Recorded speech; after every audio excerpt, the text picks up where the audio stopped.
Aimeriez-vous oser exprimer vos envies, vos besoins sans culpabilité? Que diriez-vous qu'on les détermine? De trouver une façon pour déterminer quels sont vos vrais besoins, vos vraies envies, et ensuite, lorsque vous les connaîtrez, avoir cette facilité à les exprimer. C'est ce qu'on va voir dans cette vidéo avec deux éléments très importants à inclure dans une pratique de yoga et aussi dans votre vie.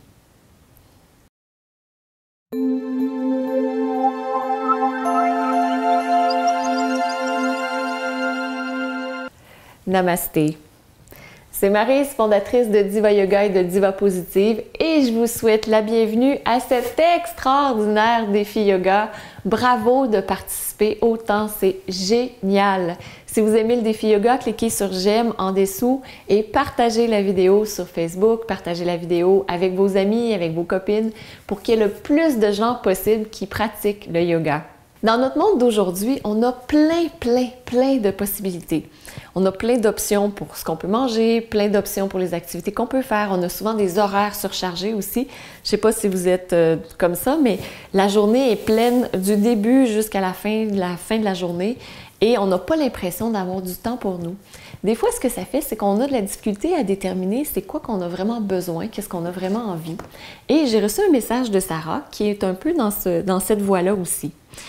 Lorsque je lui ai demandé qu'est-ce qui vous empêche d'être épanoui dans votre yoga ou dans votre vie, elle a répondu, c'est d'être plus à l'écoute de moi, de me traiter avec plus de douceur, manger plus lentement par exemple, et écouter ma fatigue, m'accorder de vrais instants de repos quand le corps l'exprime, devenir moins vulnérable aux humeurs des autres, rester zen et positive, oser exprimer mes envies, mes besoins, sans culpabilité. Travailler en souplesse pour vivre dans l'harmonie et en bonne santé. Donc tout ça, c'est des super objectifs.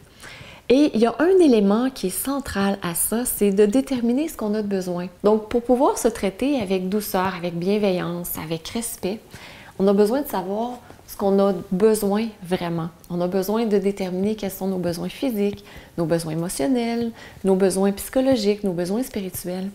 Et lorsqu'on est happé dans un tourbillon qui va vite, c'est très difficile de ne pas entrer dans ce tourbillon. Donc, soi-même, on y va. Et notre pratique de yoga, notre pratique de méditation, lorsqu'on prend du temps pour soi ou lorsqu'on fait du yoga à l'extérieur du tapis, où on prend du recul pour observer une situation et l'améliorer, c'est essentiel de le faire et on en a besoin pour pouvoir déterminer c'est quoi nos vrais besoins. Pour aller dans la santé, la sérénité, la paix intérieure, surtout la paix intérieure et la sérénité, on a besoin de ralentir et même d'arrêter. Lorsqu'on fait des séances de yoga, ce qui est très intéressant à faire, c'est d'ajouter deux éléments aux pratiques qu'on fait déjà, donc aux pratiques de posture. Tout ce qu'on fait comme posture de yoga, si vous ajoutez deux éléments, un élément au début et un élément à la fin, ça va changer votre pratique et vous allez vous sentir beaucoup plus en contact avec ce que vous avez vraiment besoin. Donc, vous pouvez commencer par pratiquer sur le tapis, mais ensuite de ça, à l'extérieur du tapis. Donc, quels sont ces deux éléments dont vous avez besoin? Le premier élément, c'est de vous centrer. C'est d'arrêter. Ce qu'on a fait dans le défi yoga, c'est exactement ça. On a pris le temps d'arrêter pendant la première semaine. Pour gérer votre stress, vous avez besoin d'arrêter, d'être là, ici, maintenant. Ça s'appelle une centration.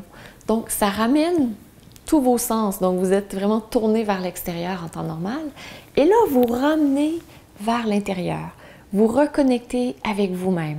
Vous êtes juste dans le moment présent avec les sensations dans votre corps physique, avec peut-être des émotions qui sont présentes. Vous avez peut-être plein de pensées qui sont là. Et le fait de vous centrer, souvent on le fait avec la respiration, de juste suivre la respiration. Ça nous aide à arriver dans le moment présent, de ralentir. Ça prend 1 minute, 2 minutes, c'est très facile et c'est très bénéfique. Donc, vous pourrez regarder les séances de yoga qu'on a fait à la fin de la 3e et de la 4e semaine et vous aurez une période de centration. L'autre élément dont vous avez besoin, c'est un élément à la fin de la séance de yoga. Donc, c'est l'élément de l'intégration. Lorsqu'on vit des changements, et dans votre vie, c'est la même chose aussi. Vous savez, dans notre vie, on vit des changements importants souvent et on ne prend pas le temps de les intégrer que déjà on est rendu à la prochaine chose. On fait une activité, même une activité intéressante, et on enchaîne la prochaine, et la prochaine, et la prochaine, sans prendre le temps de se poser pour intégrer ce qui a été vécu. Dans le yoga, on a une période d'intégration qu'on appelle aussi Shavasana. Donc, c'est la période, c'est le moment où vous vous allongez sur le dos et vous ne faites rien. Donc, on ne fait rien, mais on est plutôt dans un état d'être. Donc, à ce moment-là, on est dans cet état d'être où on fait juste être là, ici, avec soi-même et en profiter et prendre le temps d'exister. Et lorsque vous incluez ces deux moments, la période de centration, la période d'intégration, ça vous permet d'arrêter, de ralentir et de découvrir quels sont vos vrais besoins, vos vraies envies. Des fois, on pense qu'on a besoin d'encore plus d'activités que ce qu'on fait déjà, alors que lorsqu'on prend le temps de s'arrêter, on peut se rendre compte que notre vie est déjà bien remplie et qu'au contraire, peut-être ce qu'on a besoin de faire, c'est de créer de l'air, de laisser des espaces libres, du temps libre. Donc, ça peut nous permettre de découvrir nos vrais besoins. C'est intéressant parce que lorsque, comme Sarah, on veut exprimer nos vrais besoins, nos vraies envies, bien, on a d'abord besoin de découvrir quelles sont ces vraies envies. Et si on se laisse influencer par l'extérieur, c'est difficile de connaître quels sont nos vrais besoins, nos vraies envies. Et lorsqu'on prend le temps d'être ici, maintenant, c'est là où on va découvrir, par exemple, quelle est notre mission de vie, quel est notre grand but, quel est peut-être un objectif important qu'on veut mettre en place. Et lorsque ça c'est déterminé, parfois on a de la difficulté à savoir comment faire pour y aller. Et pour ça, j'ai un guide pour vous. C'est les 3 secrets pour devenir positive et motivée à atteindre vos objectifs. Vous pouvez le télécharger juste ici, sur le côté, si vous êtes sur YouTube ou encore en haut si vous êtes sur Facebook. Et le fait de déterminer quels sont vos vrais buts ou vos vrais objectifs, ce sera plus facile par la suite de vous y tenir.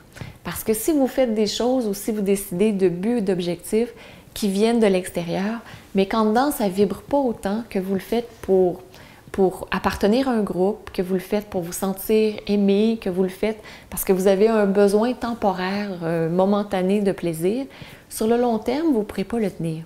Tandis que si c'est quelque chose qui vient de vous, qui à l'intérieur, vous le sentez, puis vous dites « j'ai vraiment besoin de manifester cette chose ». Donc, en termes de chakras, on part, disons, d'une vision, notre 6e chakra, et par la suite, on utilise tous les chakras en descendant pour matérialiser cette vision qu'on a eue. Donc, d'un point de vue chakra, c'est très intéressant. Comme je vous avais expliqué une fois, on a 2 courants principaux.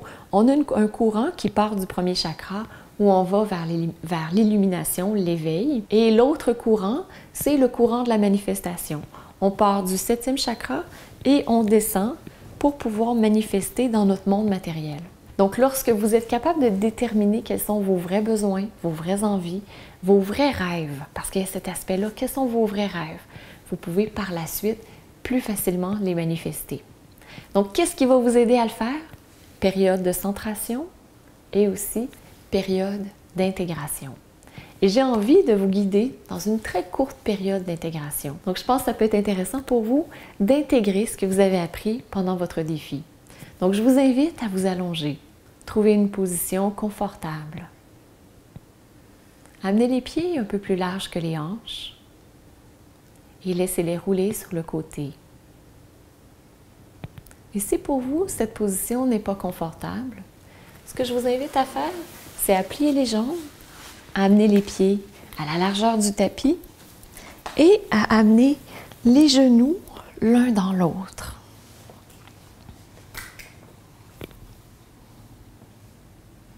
Et vous pouvez ensuite déposer les mains, les paumes vers le haut et relâcher tout votre corps.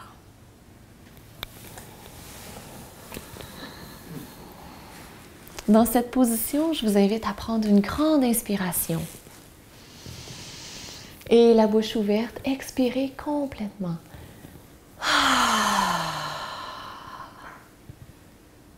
Prenez une autre grande inspiration. Retenez le souffle un tout petit peu. Et expirez complètement.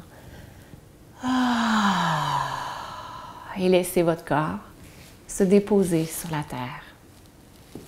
Permettez à chacun des muscles de votre corps qui touchent le sol de se déposer. Relâchez tout effort. Détendez vos jambes, les hanches, votre dos. Détendez tous les muscles du dos, le bas du dos, le milieu du dos et le haut du dos.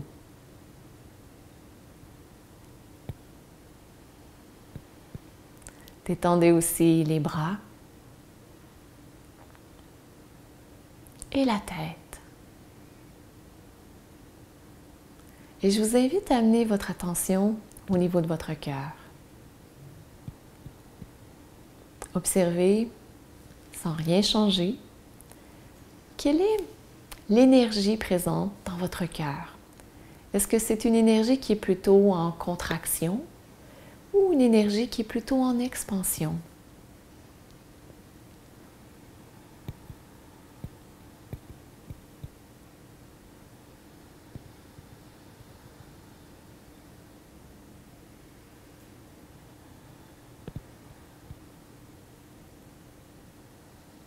Permettez à votre cœur de s'ouvrir à la grandeur qui est confortable pour lui.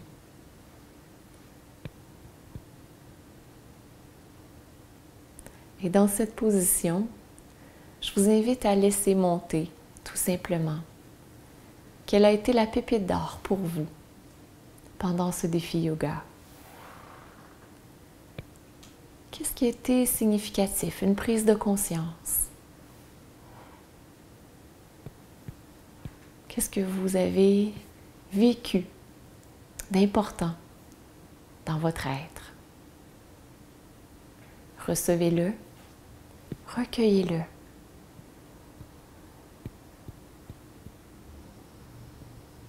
Et ça, c'est votre pépite d'or.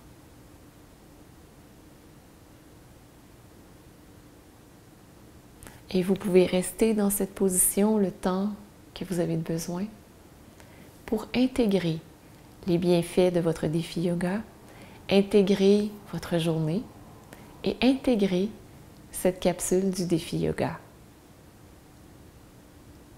Et voyez comment vous vous sentez peut-être plus serein, sereine et paisible.